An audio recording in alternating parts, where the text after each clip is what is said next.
All right, let's talk about SMS marketing really quick. There's a lot of rules out there that I think a lot of people don't really understand or don't pay attention to because if you guys are anything like me, you probably get a lot of SMS marketing every day. And if I had to write down every single text message I got every day and the ones that I actually opted into, I don't know what the number would be, but it would probably rhyme with the word hero.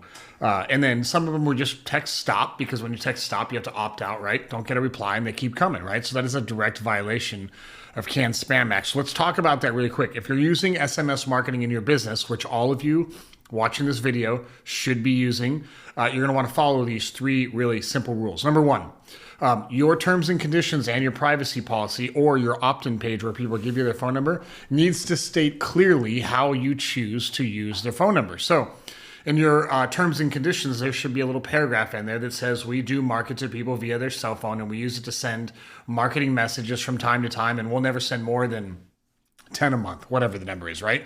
You need to disclose that in your terms and conditions because that is the document that everybody will go to if they ever have a question about how you market to them, right? So we need to disclose what they're going to do. That's rule number one. Rule number two, marketing text messages can only be sent during business hours. And I don't know who came up with this or who regulates this in sense of how this is held accountable.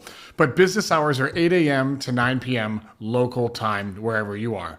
Actually, it might even be local time wherever the person you're texting is. Be an interesting point of clarification that we're looking. But I'm looking at, we'll go to this little page right here, Text Magic. I'll put this in the links below. But it clearly lists right here about halfway through the page what all the rules are right there, right? So let's go to number two. Number two was 8 a.m. to 9 p.m. Sorry. Number three is you have to give them a way to opt out and opt out permanently, right? And most of the time, it's when people text stop. If you guys use any of the services that we use, like Just Call or TurboDial or Twilio, I think in almost every instance, if they text stop alone back, it will stop everything and mark them as unmarketable. So there's some built-in protections for you for that. But if somebody opts out to a text message, you have to honor the opt-out. You can't say, well, that was for a different type of text message. Now I'm going to do this, so this doesn't count, so I'm still going to text them. Once they opt out, they opt out. Now, in the real estate space, things are a little bit different. Let me explain. Now, I don't want you to take any of this as legal advice. If you get sued and you get fined, I'm not going to represent you in court, so make your own decisions based on where that's going. There's a difference between sending a text message out today saying, we just took a new listing, it goes live on Saturday, here's a link to it, let me know if you'd like to come to the open house. That is clearly a marketing text message. You have to conform to text message marketing rules. If somebody is in your CRM and you are using your business line. So for example, everything that we do here on the agency side of it, none of my agency people, me as well, we don't use our cell phones for everything. We use Just Call for all of it, right? And we do that for two reasons. Number one, I want to make sure everything's tracked. I want to make sure if something's going on, we can help solve it. I want to make sure everything gets captured in the CRM. And if one of our agency partners is running ads and they're texting somebody from their phone, that's insights that I don't have to them. Now, it's not about a big brother thing or I want to know if they're screwing up or doing great. It's not about any of that. It's just if somebody has to go on vacation, we should be able to go to their contact record and pick up right where they left off. That's where that boils down to, right?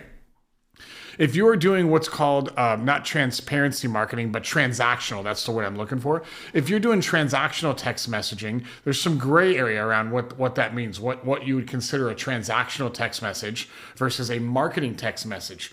If you wanted to go like polar opposite side of the universe, right? Marketing being way over here and transactional being way over here.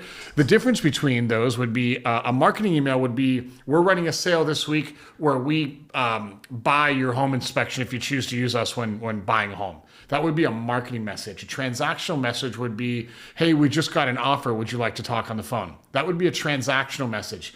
Do those have to conform with the CAN Spam Act? My suggestion would be probably not, because that's not a marketing message. It's not sent at scale. It's not meant to drive conversions. You're literally having a conversation. So I think that stuff's different. But anything that would be constituted as a blast clearly has to abide by those rules. Let's talk about the middle right now. You run an ad on Facebook. Maybe we're running it for you. You're running it however that comes in. You collect a phone number on the lead ad and you send a text message following up directly with what they registered for. I registered for new homes for sale this week in Carlsbad, California. I gave myself my phone number, and we're sending them a text saying, "Hey, we just put the link in your email. Does text messaging work easier for you?" I would argue that that's probably a marketing message. So you need to honor the within business hours, and you need to honor the ability to opt out, to making sure that if anything were to go wrong or that they were to opt out, that you're compliant. The rules on text message spam, believe it or not, I don't have them pulled up. But it's a lot. I mean, if you had, I saw this example once on a HubSpot video about a year ago, that if you're out of compliance with SMS marketing, it could be upwards of $500 to $1,500 per phone number, not per complaint, but per phone number you're out of compliance with. So 1,000-person list would be like $1.5 million fine. Now, I don't know anybody personally that's been fined. I also don't know anybody that really abuses SMS marketing. But again, if you're watching this video and immediately you go right to your iMessage or whatever you use on Android, chances are if you're in the real estate space, you get probably 10 messages a day that are unmerited. If you text stop to those and they don't opt out, that would be a violation. Now, is somebody going to report you? Maybe if you're aggressive, they probably will. Maybe you accidentally put somebody on the list that works for a regulatory agency. I don't know if that's the right word. And they get it and you abuse that. That's typically how this stuff happens. So be careful with it. Make sure you follow the laws. Number one, you can only send marketing messages between 8 a.m., 9 p.m. I don't know if that's local time to you or local time to them. I would just assume it's local time to them if you have that control. Number two, they have to have the ability to unilaterally opt out using stop or end or anything like that, and you have to immediately cease all marketing to them. And number three, you need to clearly state in your privacy policy and terms and conditions how you use their phone number for marketing purposes. Trust me, you don't want to be on the receiving end of a fine like this, because it's one of those, it's not like, a 3-strike policy. It's pretty much a fine right out of the gate if you're found abusing that. I hope this was helpful. SMS marketing is probably one of the most effective marketing channels right now, other than email. So when done correctly and when the rules are followed, it's wildly profitable, but we need to follow the rules. Hope you're all having an amazing weekend. I'll see you on the next video this week. Follow the rules, and we'll talk soon.